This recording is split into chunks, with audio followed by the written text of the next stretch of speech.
Bienvenue à tous. Dans le texte que nous allons lire aujourd'hui, Jésus fait une nouvelle fois la connaissance d'un être brisé par la vie, rejeté par la société, qu'il accueille et guérit. Il s'agit d'une femme qualifiée de pécheresse que l'on confond souvent, par erreur, avec Marie-Madeleine.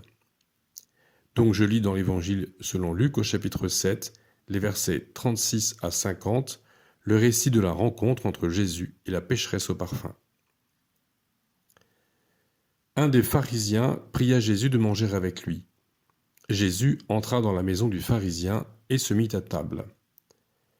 Et voici qu'une femme pécheresse, qui était dans la ville, sut qu'il était à table dans la maison du pharisien. Elle apporta un vase d'albâtre plein de parfum et se tint derrière à ses pieds. Elle pleurait et se mit à mouiller de ses larmes les pieds de Jésus, puis elle les essuyait avec ses cheveux, les embrassait et répandait sur eux du parfum. À cette vue, le pharisien qui l'avait invité dit en lui-même : « Si cet homme était prophète, il saurait qui est la femme qui le touche et ce qu'elle est, une pécheresse. » Jésus prit la parole et lui dit : « Simon, j'ai quelque chose à te dire. »« Maître, parle, » répondit-il. Un créancier avait 2 débiteurs. L'un devait 500 deniers et l'autre 50. Comme il n'avait pas de quoi payer, il leur fit grâce de leur dette à tous les 2. Lequel l'aimera le plus ? Simon répondit : Celui, je suppose, auquel il a fait grâce de la plus grosse somme. Jésus lui dit : Tu as bien jugé. Puis il se tourna vers la femme et dit à Simon : Vois-tu cette femme ? Je suis entré dans ta maison, et tu ne m'as pas donné d'eau pour mes pieds, mais elle a mouillé mes pieds de ses larmes et les a essuyés avec ses cheveux. Tu ne m'as pas donné l'accolade, mais elle, depuis que je suis entré, n'a pas cessé de m'embrasser les pieds. Tu n'as pas répandu d'huile sur ma tête, mais elle a répandu du parfum sur mes pieds. C'est pourquoi je te le dis, ses nombreux péchés sont pardonnés, parce qu'elle a beaucoup aimé. Mais celui à qui l'on pardonne peu, aime peu. Et il dit à la femme : Tes péchés sont pardonnés. Ceux qui étaient à table avec lui se mirent à dire en eux-mêmes : Qui est celui-ci qui pardonne même les péchés ? Mais il dit à la femme : Ta foi t'a sauvée, va en paix. Voilà pour la lecture de la Bible. Jésus mange chez un pharisien alors que l'on sait à quel point Jésus et les pharisiens étaient opposés. Jaloux de leur pouvoir civil et religieux sur la population de Judée, ils se montraient scrupuleux dans les petits détails de la loi, mais en négligeaient l'aspect essentiel, l'amour du prochain. De plus, ils avaient ajouté tout un fatras de traditions et d'obligations qui n'avaient rien à voir avec l'Ancien Testament. Jésus, au contraire, prônait un principe aujourd'hui cher aux évangéliques, les vrais, l'écriture seule et toute l'écriture.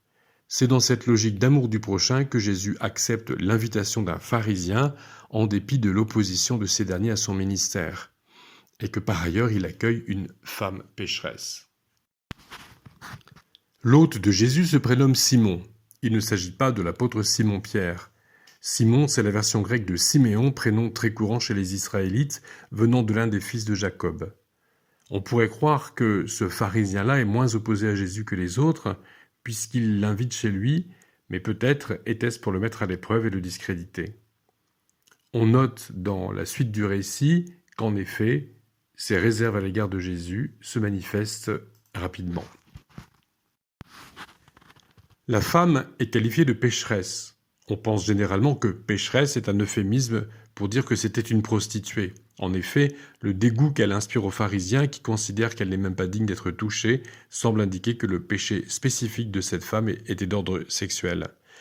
De façon étonnante, il y avait en Judée à cette époque une certaine tolérance pour les prostituées qu'on laissait exercer leur activité. La prostitution, comme toute situation de relation sexuelle en dehors de l'institution divine du mariage, est en contradiction avec la loi de Dieu. L'attitude de Jésus peut paraître ambiguë. Il ne pratique pas le tout ou rien. Il ne rejette pas la femme d'un revers de main en tournant la tête d'un air dégoûté, comme l'auraient fait les religieux les plus stricts, mais il ne considère pas non plus le péché comme acceptable. Cette attitude nuancée, ouverte aux gens mais exigeante du point de vue éthique, caractérise à chaque rencontre l'attitude de Jésus. Il est opportun, de nos jours, dans une Église qui se veut fidèle à l'Écriture, de rappeler que la loi divine est toujours d'actualité et qu'en matière de moralité, il n'appartient pas à l'Église de s'adapter à la société, ni même à la société en tant que telle, d'adopter en façade la loi de Dieu. Il appartient à chaque personne qui s'attache à Jésus-Christ de vivre en conformité avec la loi de Dieu, actualisée par Jésus. Dans le contexte actuel de permissivité, il faut préciser, morale sexuelle comprise. Ce récit est avant tout l'histoire d'une conversion. Nous voyons une scène touchante au cours de laquelle une personne éloignée de Dieu par sa vie et son comportement se réconcilie avec Dieu par l'intermédiaire de Jésus. De la sorte, et telle est la conclusion de Jésus, elle est sauvée. Ta foi t'a sauvé, va en paix. Ce qui pousse la femme à agir comme elle le fait, c'est sa foi. Une foi vivante provoque un changement radical de vie. Il faut à cette femme un grand courage pour entrer dans la maison du pharisien. Elle sait qu'elle s'expose au colibé et aux manifestations de dégoût. Contrairement à Nicodème qui, dans un premier temps, se rend auprès de Jésus de nuit, cette femme se rend aux pieds de Jésus en public. Elle pleure. Les pleurs sont un signe de repentance. Il existe aussi des pleurs hypocrites, je connais ça en tant que prof. Certains élèves sont des acteurs remarquables. Je me laisse parfois attendrir par les larmes de crocodile d'un garnement ou d'une chipie qui veut échapper à une réprimande pour ne pas avoir fait ses devoirs. Mais il y a des situations bien pires parfois, dans une société où faire valoir un statut de victime peut s'avérer extrêmement payant. Ceci dit, si on peut rouler l'entourage dans la farine, Dieu regarde au cœur et sait que les pleurs sincères sont le signe d'un repentir sincère. Ceci dit, on ne pleure pas que sur son péché. Dieu ne nous sauve pas que de notre péché non plus. Ésaïe, 6 siècles avant la crucifixion de Jésus, a écrit que le châtiment qui nous donne la paix est tombé sur lui. Ésaïe, chapitre 53, verset 5. Le message central du christianisme, c'est que Dieu a détourné de nous le châtiment que nous méritions parce que nous sommes pécheurs et l'a fait tomber sur Jésus crucifié. Ainsi, celui qui se tourne vers Dieu par Jésus et qui s'engage dans la sanctification est sauvé. Mais Ésaïe nous dit aussi qu'il a porté nos souffrances.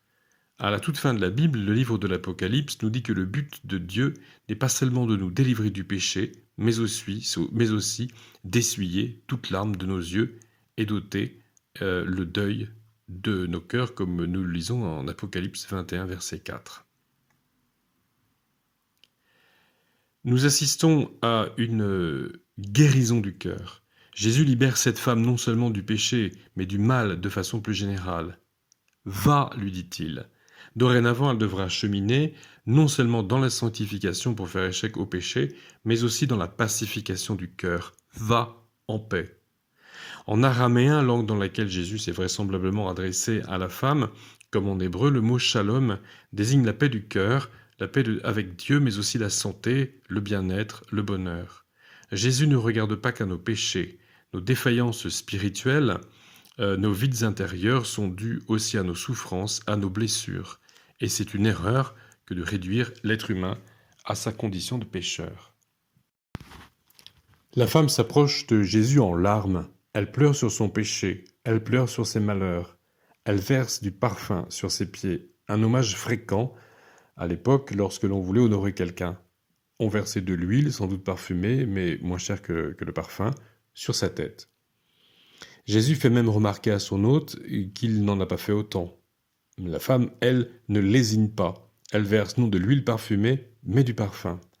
Par humilité, elle ne monte pas vers la tête de Jésus, mais reste à ses pieds. Là aussi, il y a une leçon pour nous. On ne va pas vers Jésus en bombant le torse pour la galerie, pour acquérir une position sociale.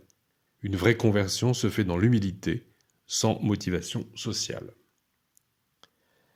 La réaction du pharisien ne se fait pas attendre. Utilité d'un cœur sincère devant Dieu, animé d'un véritable amour pour le prochain, il se serait réjoui d'assister à une conversion, à la manifestation d'un tel courage et d'une telle humilité. Au lieu de cela, il juge la pécheresse et Jésus. Si cet homme était véritablement prophète, dit-il, dans son cœur. Telle est la fausse religion qui juge et qui s'en tient là, qui se préoccupe plus de position sociale que de compréhension, d'accueil, de charité et de vraie spiritualité. Et Jésus lui répond, prouvant ainsi qu'il lit dans les cœurs et donc qu'il est véritablement prophète. Jésus donne alors une parabole. Un créancier avait 2 débiteurs. L'un devait 500 deniers et l'autre 50. Comme il n'avait pas de quoi payer, il leur fit grâce de leur dette à tous deux. Lequel l'aimera le plus? La dette des 2 débiteurs a été remise, c'est la grâce. Mais les plus grands pécheurs, selon Jésus, ont un plus grand amour pour leur Sauveur. Sans doute aussi ceux qui ont une plus vive conscience de leurs péchés et du pardon qui leur a été accordé.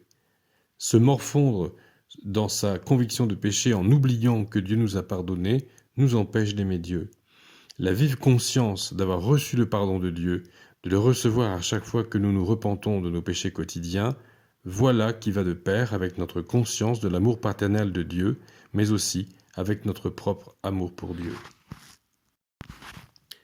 La conversion chrétienne commence par une approche de Dieu dans l'humilité, animée d'une vraie repentance, avec un souci de visibilité et de témoignage. S'ensuit nécessairement une marche chrétienne dans la sanctification et dans la pacification, la paix de Dieu, le bonheur spirituel prenant le pas sur l'abattement et sur la souffrance. Que le Seigneur nous accompagne.